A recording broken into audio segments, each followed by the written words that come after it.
आज गिरिराज और दुर्गा के घर में बहुत चहल पहल है। घर को अच्छी तरह से सजाया गया है। किचन में से अच्छे अच्छे खाने की खुशबू आ रही है। ऐसा इसलिए क्योंकि उनकी बेटी आभा और दामाद जी अहान शादी के बाद पहली बार घर पर आ रहे हैं। हिमांशी, बहू जल्दी से सारा काम कर लो। आभा और दामाद जी आने ही वाले हैं। कुशल बेटा, तुम सारा सामान तो ले आए हो ना? और काजू कतली लाए हो या भूल गए? दामाद जी को बहुत पसंद है। हिमांशी और कुशल एक दूसरे से बहुत प्यार करते हैं और अपने माता पिता की सारी बातें मानते हैं। लेकिन जब से कुशल की बहन आभा की शादी हुई है, मानो उसके माता पिता के लिए उनका दामाद ही सब कुछ है। आभा और अहान घर पर आते हैं। सब उनका स्वागत करते हैं। आभा और हिमांशी किचन में खड़ी होकर बातें करती हैं। आभा, कैसे है तुम्हारे ससुराल वाले? तुम्हारा मन तो लग रहा है ना वहां? और अहान जी तुम्हारा ख्याल रखते हैं या नहीं? पता नहीं भाभी, कभी तो लगता है कि ठीक है, कभी तो लगता है कहाँ फंस गई। जैसे भैया आपकी मदद करते हैं, आपका ख्याल रखते हैं, अहान ऐसे बिल्कुल भी नहीं है। अरे इतना मत सोचो तुम। शुरू शुरू में थोड़ी दिक्कत आती है, लेकिन बाद में सब ठीक हो जाएगा। चलो बाहर चलते हैं। हिमांशी और आभा चाय नाश्ता लेकर बाहर आई। सब लोग आपस में बात करने लगे, लेकिन अहान बहुत घमंडी तरीके से बोलता है। आपका घर तो बहुत बड़ा है ससुर जी। आपका और कुशल का बिजनेस भी बहुत अच्छा चल रहा है, तो आप लोगों ने दहेज देने में इतनी कंजूसी क्यों की? अरे दामाद जी, कैसी बात कर रहे हो? आपके परिवार ने जिस जिस चीज की मांग की थी वो सब हमने आपको दिया है। अगर किसी चीज की फिर भी कमी रह गई है तो बता दीजिए। कुछ चीजें बिना मांगे भी तो दी जा सकती है ससुर जी। अहान, अगर तुम्हें कुछ और चाहिए तो बता दो, हम तुम्हारी सारी इच्छा पूरी करेंगे। अहान प्लेट से बिस्किट उठाकर बोलता है। मांगने से दिया तो क्या दिया, वैसे भी आप लोग मेरी डिमांड कभी पूरी नहीं कर पाओगे। आभा और अहान अपने घर चले गए। उनके जाने के बाद कुशल कहता है। मम्मी, हमने आभा की शादी गलत घर में तो नहीं कर दी? अहान और उसके घर वाले तो लालची लग रहे हैं। अरे चुप कर तू। दामाद ऐसे ही होते हैं, तेरी तरह नहीं कि तूने अपने ससुराल वालों से कुछ नहीं लिया और हर समय अपनी पत्नी से चिपका रहता है। ऑफिस से थका हारा आता है और अपनी पत्नी के साथ घर के कामों में मदद करता है। मम्मी, दहेज लेना तो गलत बात है ना? और हमारे पास किस चीज की कमी है? मैं अगर हिमांशी का घर के काम में हाथ बटाता हूँ तो वो भी मेरा ऑफिस का बहुत सारा काम करती है। इसमें बुरा क्या है? पति पत्नी को एक दूसरे की मदद करनी चाहिए। बेटा, किसी चीज की कमी तो अहान के घर पर भी नहीं है, लेकिन फिर भी हमने उसे दहेज दिया ना। ना केवल दहेज दिया बल्कि उनकी जो भी डिमांड थी वो सारी पूरी की। और उसने क्या किया? आपके और मम्मी के सामने ताने सुनाकर चला गया। आप दोनों को इससे दुख होगा। अहान ने इसका बिल्कुल ख्याल नहीं किया। बेचारी आभा का तो चेहरा देखने लायक था। कितनी शर्मिंदा हो रही थी वो अपने पति की बातों से। इस तरह कुशल ने अपने माता पिता को समझाने की खूब कोशिश की, लेकिन उसके माता पिता अहान को ही सपोर्ट करते रहे।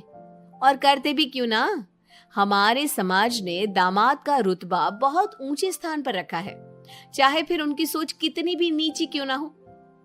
इसी तरह से कई दिन बीत गए और एक दिन आभा अपने घर पर रोती हुई आई।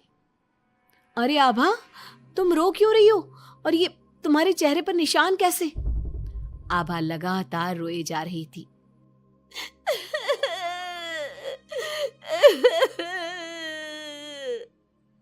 अरे बता मेरी बच्ची, क्या हुआ है तुझे? मत रो इस तरह, मेरा तो दिल बैठा जा रहा है। क्या हुआ है बेटा? हिमांशी और दुर्गा के बार बार पूछने पर आभा ने बताया। मम्मी, मुझे अहान ने बहुत मारा है। क्या? दामाद जी ने तुझ पर हाथ उठाया? लेकिन क्यों? वो रोज शराब पी कर आते हैं और मुझे मारते हैं, लेकिन आज तो उन्होंने हद ही कर दी। क्या अहान जी शराब पीते हैं? ये बात तो उनके घर वालों ने बताई नहीं थी। अरे कौन अपने बच्चों की कमियां बताता है? आने दे तेरे पापा को, वही बात करेंगे अहान और उसके घर वालों से। शाम को जब गिरिराज और कुशल घर पर आए तो उन्हें आभा का चेहरा देखकर बहुत गुस्सा आया, लेकिन वो करते भी क्या? आखिर अहान घर का दामाद है। पर आभा के चेहरे पर चोट के निशान देखकर कुशल से चुप नहीं रहा गया। कुशल ने फोन करके आहान से बात की। आहान, तुम्हारी हिम्मत कैसे हुई मेरी बहन पर हाथ उठाने की? तुम्हारी बहन घर में किसी की बात नहीं सुनती, जो उसके मन में आता है वही करती है। अब तुम ही बताओ, मैं कैसे चुप बैठ सकता हूँ? अगर वो किसी की बात नहीं सुनेगी तो तुम उस पर हाथ उठाओगे? मैं तुम्हारी तरह नहीं कि अपनी पत्नी के पीछे पीछे घूमता रहूं। अगर तुम्हारी बहन जरा भी टेढ़ी चली ना तो मैं उसे इसी तरह से मारूंगा। ये बोलकर आहान ने फोन काट दिया। ये सुनकर कुशल को बहुत गुस्सा आया। कुशल ने कहा, अब आभा अपने ससुराल नहीं जाएगी। आपने उसकी शादी गलत इंसान से कर दी। वो आदमी आभा के लायक ही नहीं है। अरे पागल हो गया है क्या? अपनी शादीशुदा बहन को घर पर बिठाएगा? लोग क्या कहेंगे? मम्मी, आपको अपनी बेटी की चिंता है या लोगों की?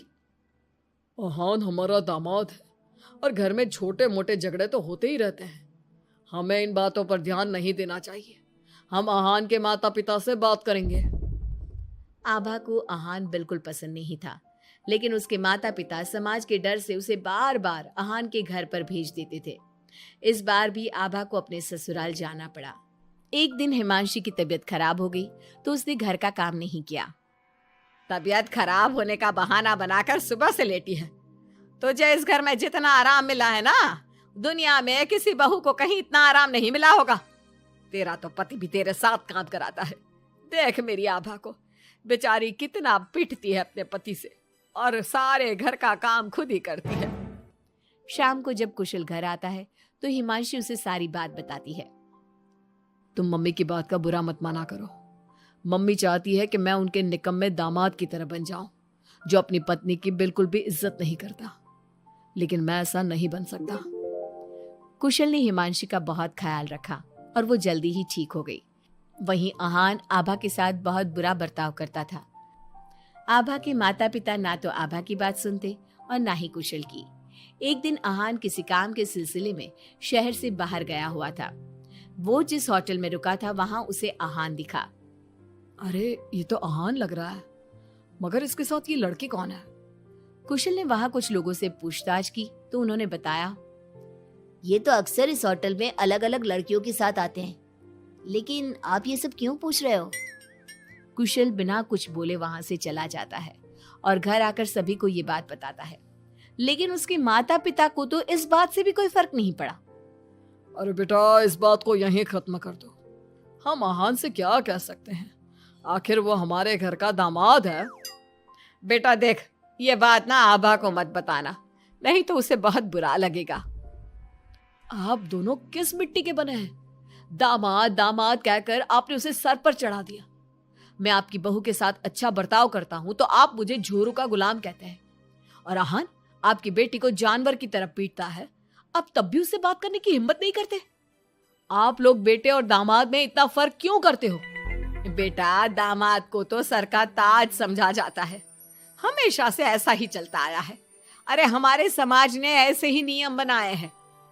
चाहे वो आपकी बेटी के साथ कैसा भी बर्ताव करे, उसे जानवरों की तरह मारे पीटे। मम्मी, ये पुराने जमाने की बातें हैं। आजकल कोई पढ़ी लिखी लड़की इतना नहीं पीट रही जितनी हमारी आभा पीट रही है, वो भी सिर्फ आप दोनों की वजह से।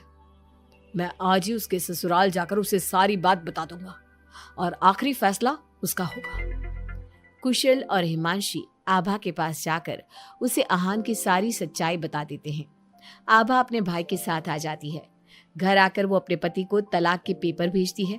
हालांकि गिरिराज और दुर्गा अभी भी अपने दामाद के साथ है और तलाक के खिलाफ।